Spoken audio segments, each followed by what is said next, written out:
G'day everyone, I'm Smokescreen and welcome back to another video, and here we go. We're gonna go for a little bit of a track walk, a little bit of a track guide and track tour of Autodrome Lago Maggiore Gr.3 layout.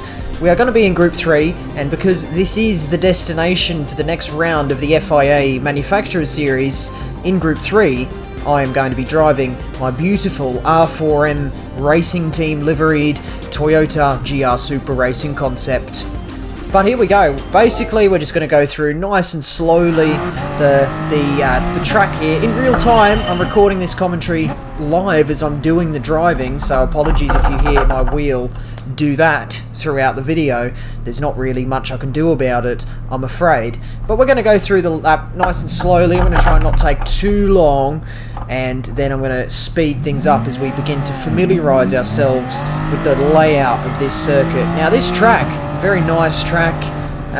It's situated in Italy, around the Maggiore region, of course. It's a fictional circuit, but we can pretend that it is made in real life. Very nice circuit, actually. It feels very put together, a very polished circuit, and it feels like it could easily be a real life circuit. And in fact, it's almost got the feel as though F1 could even race around here. It's pretty safe and well put together track. But anyway, let's get into some of the things we're going to be pointing out in Group 3. It may be different for everyone else. It may be, maybe I'm braking too early or not quite taking the correct line. This is just to give you a bit of a rough guide of what to expect of the track when you get into the evening of the manufacturer's race. But anyway, you can see my record there is a 52.7. My optimum is a 52.3, so I've got plenty of time in this lap as well.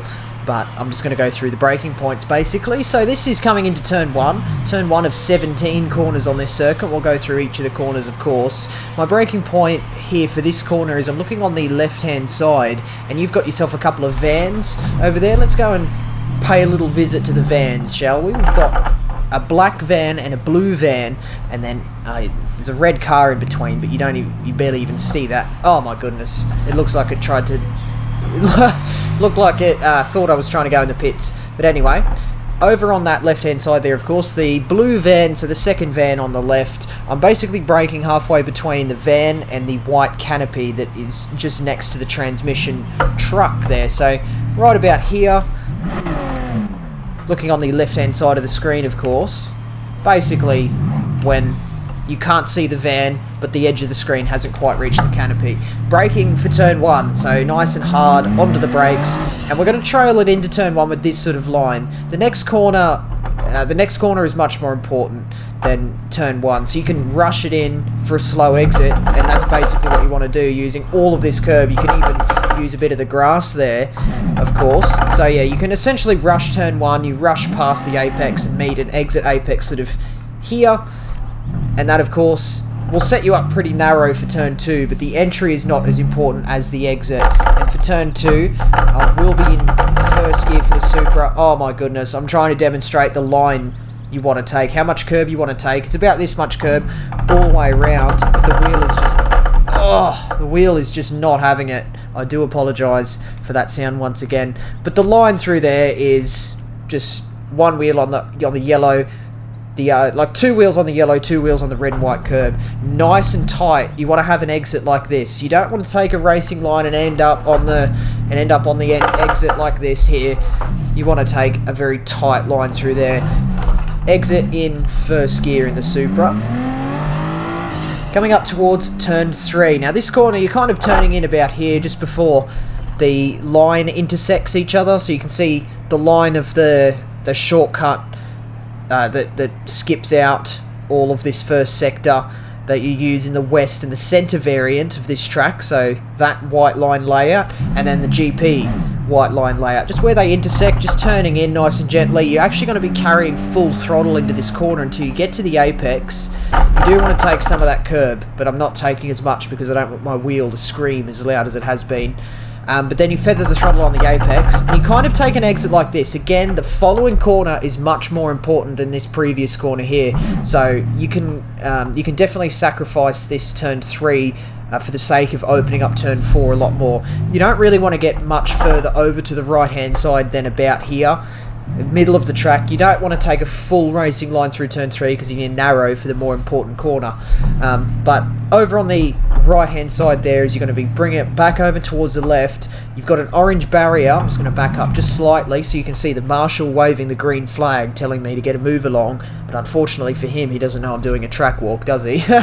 But anyway, the orange barrier underneath where that marshal box is, just when that reaches the end of your screen, you're going to be pointing just like this. You're coming off turn 3, trying to open up turn 4, so if you haven't got your line absolutely dead perfect, you are going to be taking you're going to be facing away from the corner, and you'd have to be a little bit careful with that. But if you get turn 3, you know, correct enough that you take a full shallow line on the exit, so you're up all the way against the left hand side of the track, a really late apex essentially for turn 3, you can open up turn 4 a lot more by getting this sort of angle into it.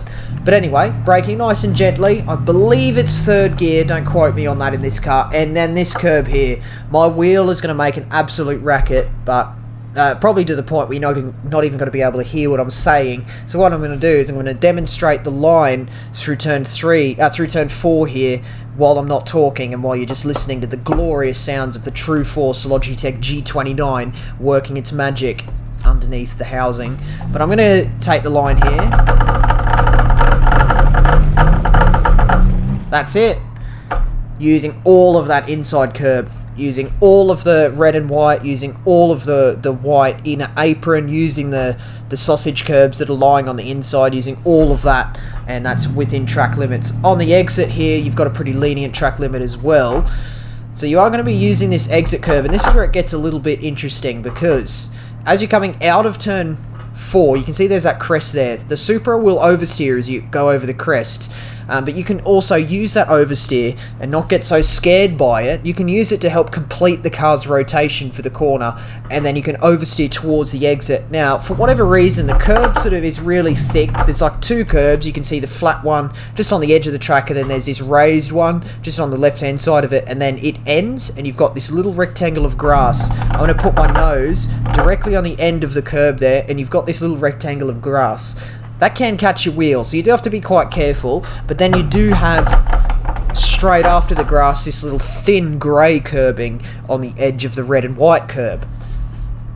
So you can catch your wheel inside that little rectangle of grass there, and that can unsettle your car, but the thin grey curb sort of comes up soon enough to not be so much of an issue. You know what I'd really hate to be? I'd hate to be the groundskeeper at this track. Imagine forgetting to mow that little rectangle of grass and your boss comes after you. That's ridiculous. But anyway, we're going to be racing down, as you can see, the next straight. And this is where the penalty gates are here on the exit of turn 4. So not the longest straight on the track. They were leaning it enough to us to give it us on one of the shorter straights of the track. But nevertheless, you still don't want to be getting penalties. Now, coming up into turn 5, you might be looking at the track map in your top right-hand corner and thinking, well, that looks like 3 corners. It's just 1 corner. It's just profiled to look like 3. But anyway, it's a really difficult corner, actually, because you're coming in for this nice sweeping entry. There's no curbing on the left-hand side, so it's so easy to catch a wheel on that left-hand side grass, and then you end up spinning into a barrier, which is obviously no good. And you've got quite a slow apex, followed by a steep uphill, and it continues to turn left for ages. Continues to turn right for ages, my apologies. But anyway, the braking point, I think there's 2. The one we all know and love is the end of this thin grey curbing here. You don't have a red and white curb there this time, but it's the same type of curbing that's on the outside of the red and white curb on the exit of the previous corner. You've got that there, and you're braking just on the end of it, but you can also look on the right-hand side, which I know a lot of people prefer to do. You've got an ambulance and a ute sitting there just on the edge of the screen at the moment. I'm pretty sure people can use that as well. But anyway, for the braking zone, you're going to be braking right around here, just after the end of the thin grey curb, or just as the ute and the ambulance begin to disappear off your screen. Braking quite hard, and you want to have a slight bit of turning angle, because if I'm going straight, look directly ahead of me, this grass is curving towards the track. I'm going to end up on that grass, so I'm going to have a slight bit of right turning angle. while I'm braking, and maybe you don't even want to brake 100%, maybe even just 90%, but I'm pretty sure I do slam on and sort of the back end with my +1 brake balance. As you can see, the back end kind of swings in and helps turn the car in, which is also helpful.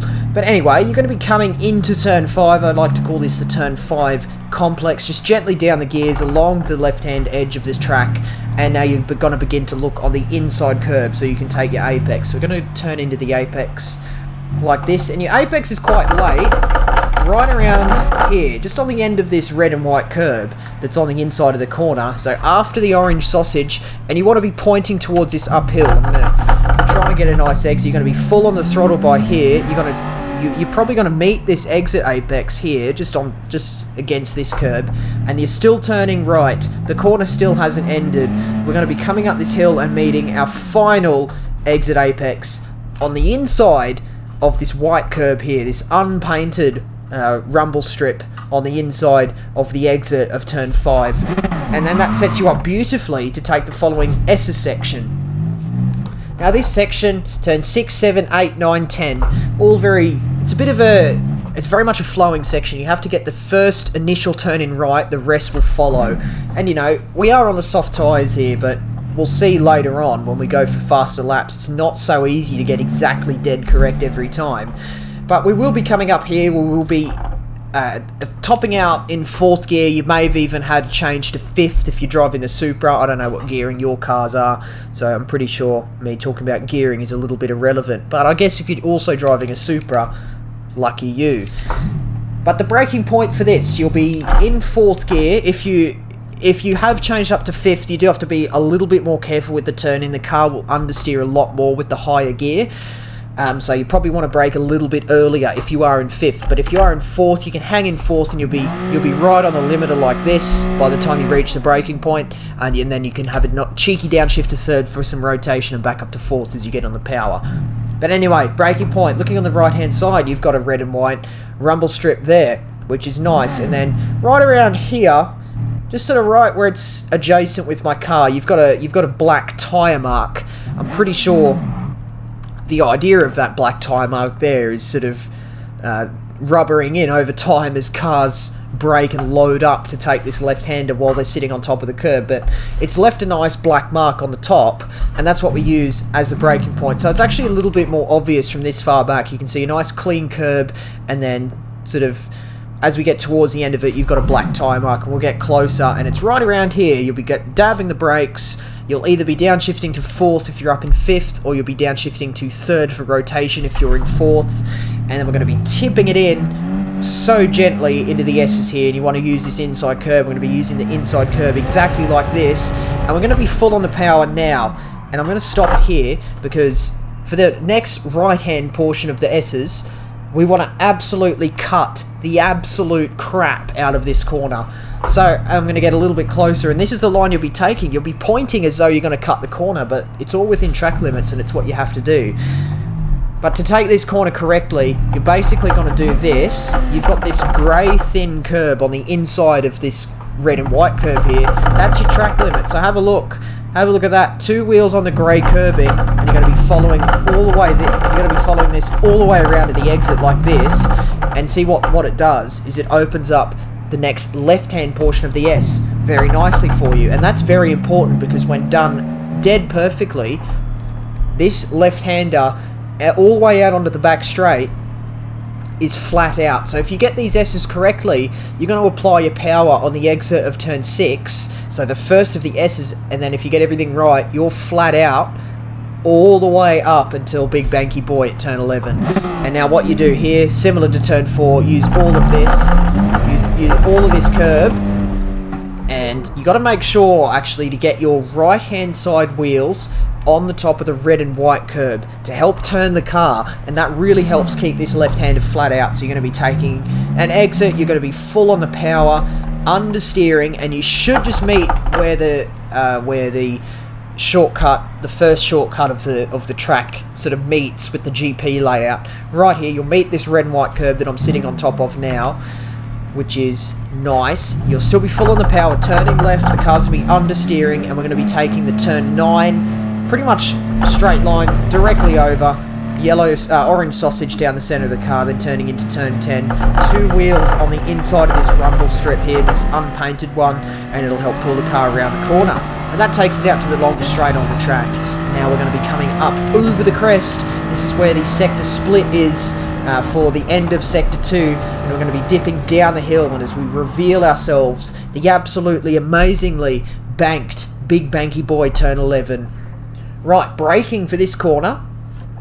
Looking on the left-hand side, you've got the electronic flag there. It's currently not highlighted as there's no flags being displayed. You've got the 50-meter board at the end of the wall. If you're really, really adventurous, you can brake almost as late as the end of the green wall. But in the Supra, with my level of comfort and my skill level, I'm sort of braking in between, just after the electronic flag, but before the 50 and a little bit closer to the electronic flag. So maybe not quite exactly halfway, but just after the electronic flag that's currently directly hanging on the left-hand side of the screen if you're not familiar with what the electronic flag I'm referring to is. But we're going to be hard on the brakes, and we have to try and get it into the banking. So you have a look at that corner marker I've got there. It's actually a little bit not correct, because if you turn in as late as here, which is where the corner marker is, well, maybe it's not so bad.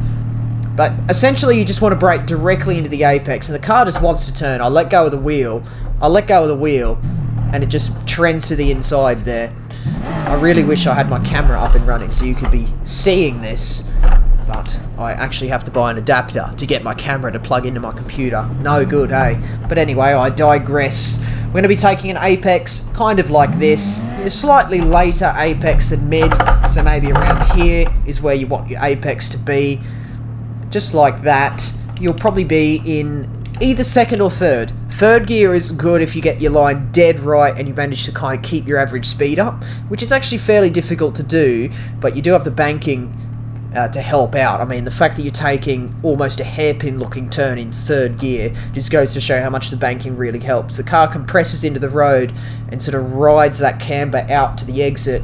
But you'll be taking an exit like this. If you're in second, you'll be shifting up to third pretty readily, but if you're in third, you'll be hanging it in third, full on the throttle for an exit, meeting this curb like this. Absolutely beautiful. Now we're going to be coming up through the third sector. The next corners are actually flat, so this corner you take like this, just like you did turn 10, but turn 12 is the opposite direction, and then turn 13, cutting it like that, just 2 wheels on the red and white curb, and that really helps open the corner up and keep this turn flat out.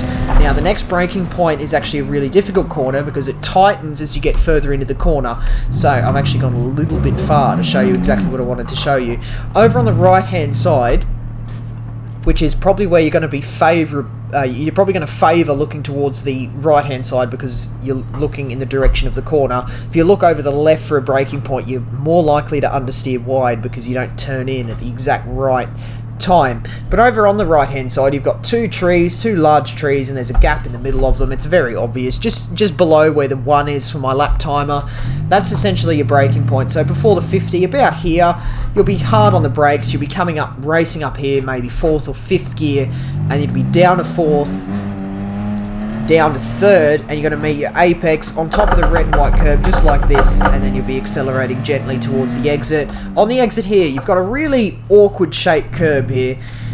It's like on the exit of turn 4, you've got the flat red and white and then the raised red and white on the outside, and it actually, right where you sort of want to take the curb, the raised really outer portion of the red and white curb ends, and you're left with a little grass verge there. That can catch your car, and I've seen cars spin out, the rear tyres get caught along this strip of grass, and then the back end swings, the car spins out, and you end up in the barrier.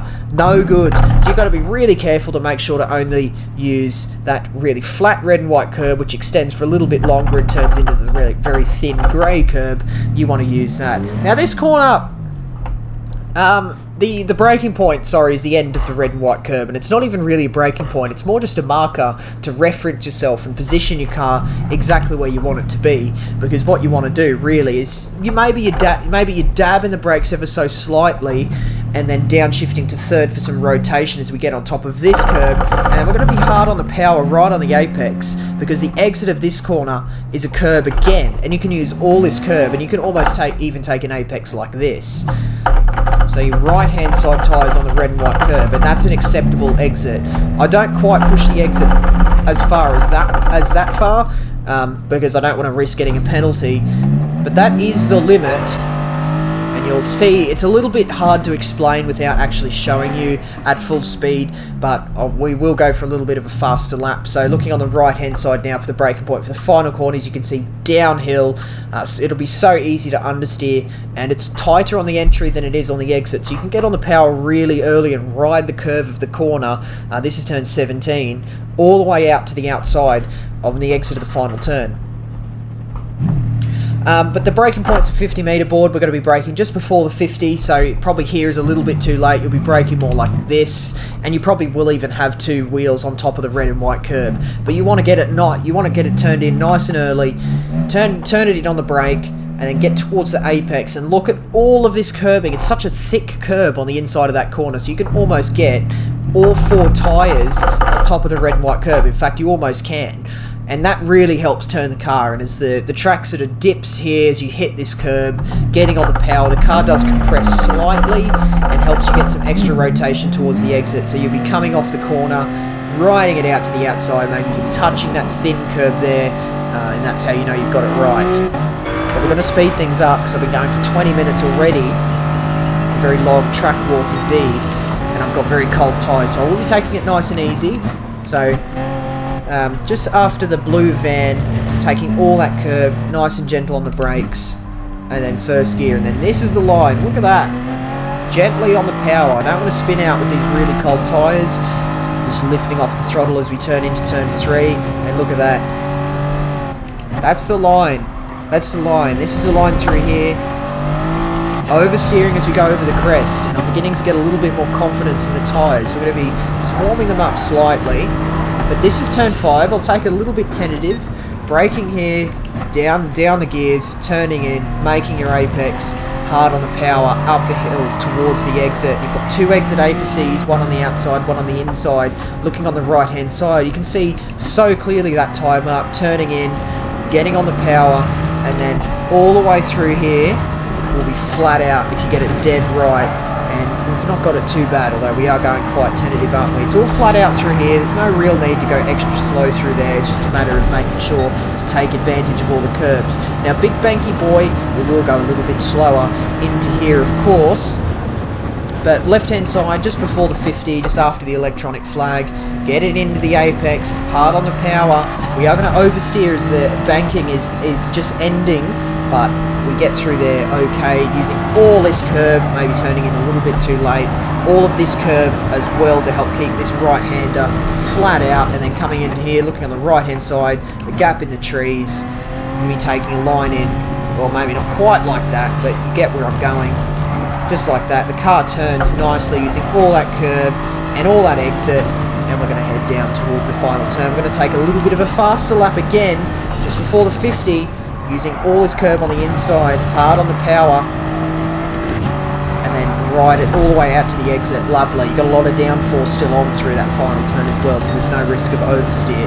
So, after the blue van, meeting that apex, using inside curbing. Bit of oversteer there as we're getting unsettled in first gear, but flat out, apex lift. Maybe that's a little bit late actually. Gently for the change of direction, using all of this curb and oversteer as we go over the crest, but we use all of that curb and take advantage of that too. You can run the exit there as long as you've got two wheels on the red and white. End of the thin grey. Meet the apex up the hill absolutely beautifully. Can't wait to go for a faster lap. Black tyre mark on the curb on the right hand side. Tip it in. Oh, unsettled. We'll see if we can get that a little bit better next time.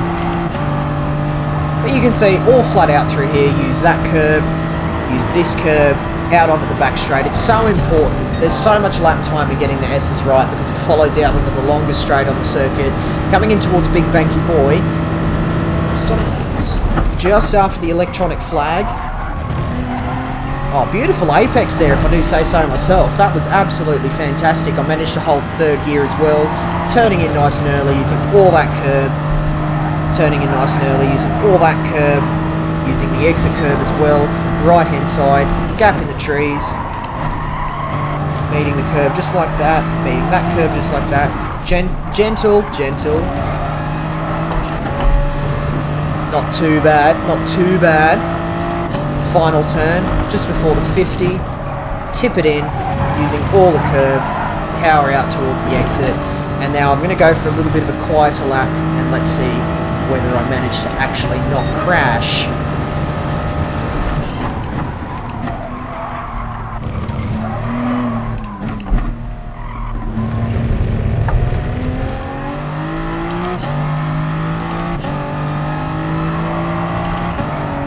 So just lift before the apex there.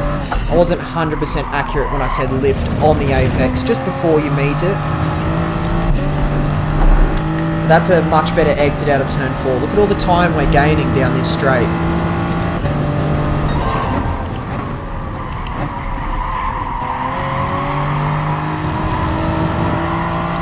A little bit wide on the exit, but it's all good.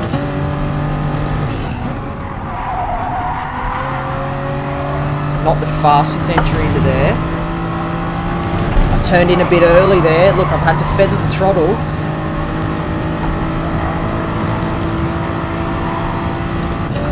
It's okay, we're still half a second up. I was pushing the end of this lap a little bit harder, wasn't I? And I nailed Banky Boy.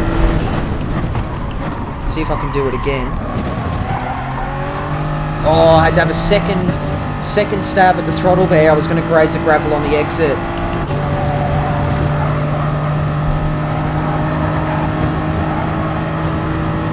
It's all good so far. Let's see if we can... Not quite as well.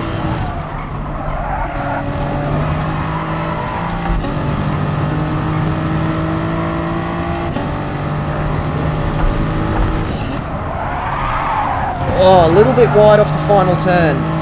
Is this going to be a 52 though? I think it is going to be. One more. I want to do one more for you.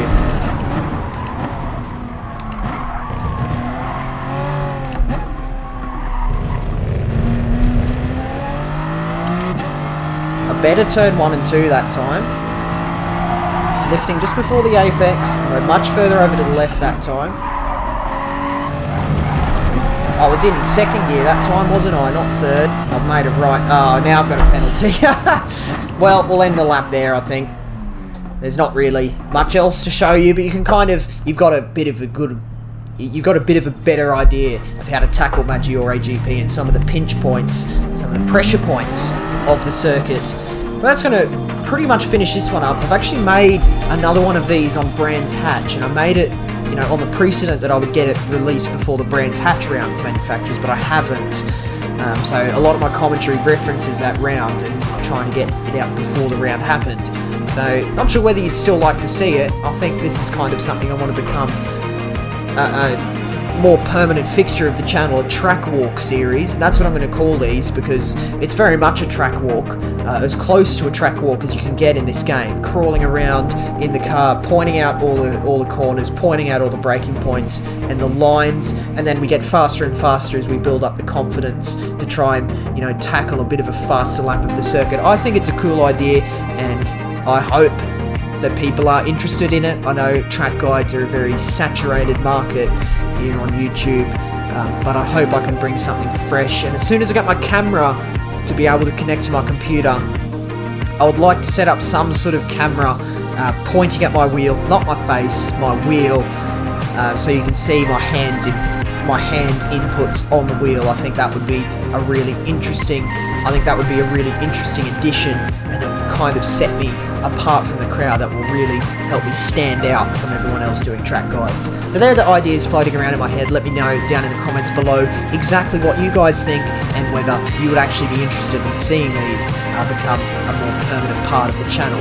But that's going to finish up this video today, so do hit the like button if you enjoyed, and do subscribe if you'd like to see more videos from me. Do leave a comment as well. Questions, comments, and constructive criticism, as always, very much appreciated. But that's going to be the end of this one today, and that means that is it from me. So once again, I do thank you very much for watching. See you later.